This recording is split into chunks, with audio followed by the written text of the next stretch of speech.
Problem 21. A group of frogs is living in a tree, and a frog turns green when it's in the shade and turns yellow when it's in the sun.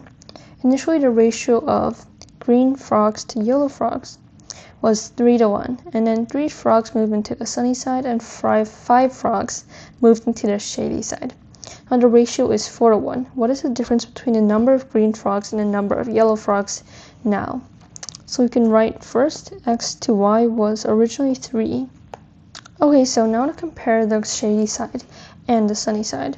So originally the shady side had x numbers, and then 3 frogs moved to the sunny side, but they gained 5 frogs to the shady side. And then the opposite for this side.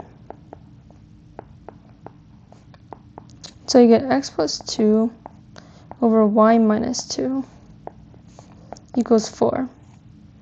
So x equals 3y, which means that 3y plus 2 over y minus 2 equals 4, and 3y plus 2 equals 4y minus 8. So y equals 10, and x equals 30. And then updated to what it's currently looking like now, we have x plus 2 equals 32, and y minus 2 equals 8. So the difference between these two groups is 24.